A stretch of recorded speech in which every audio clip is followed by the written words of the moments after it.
Hello everyone. Uh, welcome to my channel. Welcome to my channel. Today we will start a new chapter, a new topic that is macroeconomics. So let's start. So first, we will try to understand what is economics. Economics is the subject where we will learn how to effectively use scarce resources. How to use scarce resources effectively.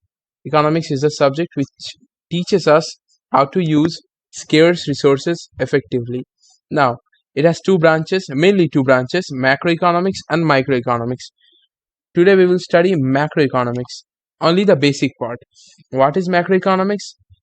It is the second branch of economics, and it looks economy as a whole. Macroeconomics is that branch of economics where we will study the economy as a whole. It is a subject where we will study the economy as a whole.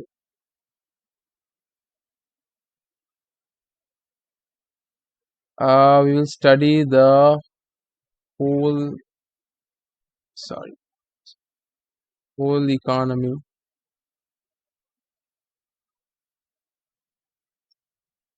Study the whole economy. Now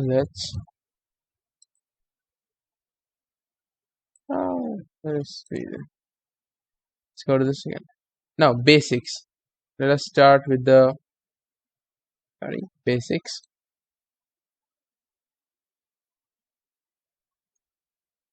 Micro.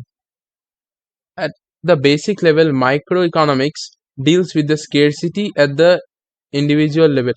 That means, suppose you have $5 and you have to spend that $5 on a limited amount of things, and so in such a way that you have to get the maximum amount of satisfaction from them. And in the similar way, macroeconomics, you have been given, suppose, $10,000, and you have to spend them on various factors, on the maybe your electricity bill or your other housing taxes, on these kind of different things, in such a way that you get the maximum benefit on food, on clothing, and these resources will be scarce. Like, you only have a fixed amount of money or fixed amount of resources, and then you have to solve the problems, or solve the the scarce, solving your own problems. No choice. Let's go to this. Economic agents are basically agents involved in the economic activities of an economy. Suppose the producers, the consumers, these are basically microeconomic agents, because they are involved in the individual economic activities. And macroeconomic agents are like IMF or World Bank or Asian Development Bank. These are macroeconomic agents because they are uh, controlling the economy as a whole, or they are um, say they are dealing with a huge number of resources, and microeconomic agents are dealing with a very less number of resources. So that's why. And economic agents are, as I told you, they are agents involved in the economic activities of an economy. So, variables used in studying economics, sorry, okay, variable used in studying economics are known as economic variables. uh, for example, you have supply, you have demand, and you have aggregate demand, you have aggregate supply, you have unemployment is also a variable, GDP is also these kind of things. Now, for example, macroeconomics has variables like aggregate demand, aggregate supply, unemployment, GDP. These kind of variables are macroeconomic variables.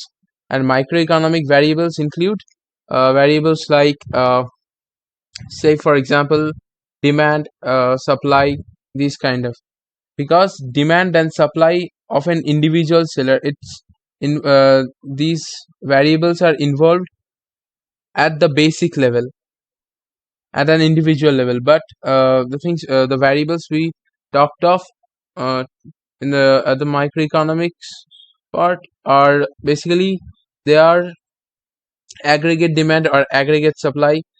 They are the compilation of all the demand and all the supply. So uh, if you notice aggregate demand or aggregate supply, they will be, they will show you a clear idea, or they will give you a clear idea of the economy as a whole. That's why they are under the macroeconomics part. Then there is degree of aggregation. Degree of aggregation means in microeconomics there is limited degree of aggregation. Suppose you have a farm, suppose there is a market. In a market, the microeconomics, in microeconomics we will only find the total supply or total demand of a particular commodity in that market only. But in case of this will be macro, but in case of macro there will be high degree of aggregation, because we will aggregate, or we will compile, or we will count all of the commodities in all of the markets. So therefore they will have a high degree of aggregation, they will have a low degree of aggregation. I don't know how I just did this so straight, but now determination of overall level of, let me change the color, I don't like the, not liking the color. Central issue. In case of central issue, the central issue of macroeconomics is to determine the overall level of output and the national income, the unemployment. I mean, these are the central issue in case of a macroeconomics. But in case of microeconomics, the central issue will be allocation of resources. And in case of central issue of macroeconomics, you have to find out the total level of output. Macroeconomics and microeconomics paradox. This you have to understand a little carefully. I will try to explain it to you.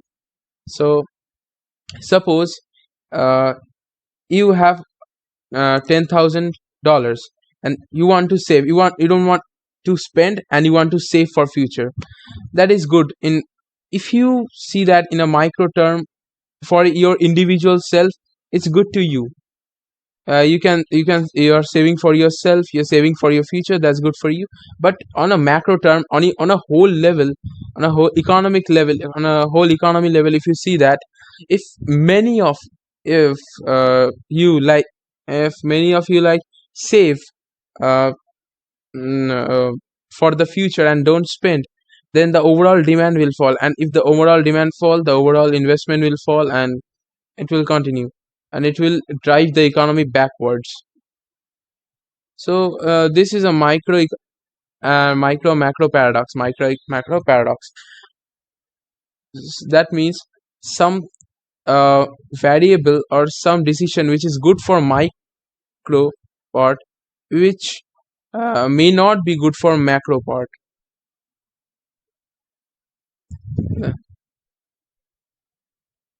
Now, scope of macroeconomics. Why should we study macroeconomics? Suppose, and these are the points given. Estimation of national income. You can estimate the national income of any country, which is really important. Now we compare countries on the basis of their GDP and the national income, and we decide which country is more powerful. Then comes theory of employment. That means how much your country has employed people, and that's all. Actually, this theory of employment is a very brief topic, so I wrote it twice. And then theory of money. It will theory of money will tell you how banks, they generate money, or they increase their money, they are increase their resources by lending others and then borrowing from others. Theory of money. Theory of money basically deals with banks. Then comes inflation and inflation. And as you know, inflation means increasing of prices, and deflation means decreases of prices. Then comes role of the government. The government has a huge role to play in this. As we know that a government at the end of every financial term, or not in the end of every financial term, at the end of a year, you say, at the end of a year, they are they release their budget, where they announce to the people, to the common people, where they will spend more and where they will spend less. So this is the role of the government. uh, they show their government has several roles to play, but the primary objective, or the primary thing we see, is that how well they plan their budget. Because it's like it's an account for a family. In case a family, suppose your father gets 10,000 rupees, sorry, 10,000 rupees, and your father just decides where and plans how to distribute that income among you four or five family members. That is the, and when we do on a macro level, on a huge level, on a whole economy level, that is the role, that becomes the role of the government to do that. Now comes the exchange of rate. As we know that there is way many number of currencies. So it's a dollar, the euro, rupees, the yen, there's so many others, but these were the most powerful ones. And there are these, and every currency has their own value. So if you take $1, it will not be considered as same as 1 rupee. Okay, so here if you have to learn about the exchange rate, you will learn about the exchange rate, how this exchange rate is calculated presently. I know that 72 rupees is equal to $1, as far as I know. You will learn why dollar is so powerful. And there is balance of payments, BOP. Now balance of payments means it shows us the performance of an economy in terms of exports and imports. So this was all. Estimation of national income, uh, like how much the country has produced in a given year. Then comes the theory of employment, how much the country is able to employ. The theory of money, how money is generated through banks, and how banks just perform the inflation, the increase of prices and decreasing of prices. You will study more on this topic later. The role of the government, they decide the budget. Exchange rate, how the exchange rate is converted between different uh, currencies. And then comes balance of payment, shows the economic development of a country on the basis of their exports and imports. Now comes significance. Why is macroeconomics so significant for us? They give us a whole description of the economy. They show us they show us what is going on in the whole economy. They tell us the national income, the GDP, which shows us the strength, the employment level, and inflation or deflation is going on. Their budget tells us more about their plans, and this is how and this in this description of economy, what I told you just now, most of the things, like what I told, national income or employment, these things are decided by macroeconomists, with the help of macroeconomists. Roadmap of growth and development. Now in this case, I should say that uh, you can say that the government, as I told you, in the budget the government announces various plans, and these plans basically uh, play a very vital role in the growth and development of any country. Then comes economic stability, how stable an economy is. So for example, take the economy of Sweden, it is so stable, but economy of Venezuela, it is so unstable. How it is decided? With the help of variables and other factors of macroeconomics. Then comes the BOP. BOP means balance of payment, as I told you. It tells us how the economy has performed by the help of exports and imports. Then comes problem of poverty and environment pollution. On a whole, macroeconomics can tell that which part or how much amount to give for eradication of poverty or for uh, controlling environment pollution. It helps a lot in macroeconomics. Its variables, its factors, the formulas used helps a lot to find more about poverty and environment pollution. uh, it means the solutions to eradicate them. Yeah, like it finds more or less you can say that uh, these two, how much to fund the uh, whole eradication of the process of whole eradication of poverty and employment. The whole funding is decided by macroeconomic factors. Then comes policy formulation.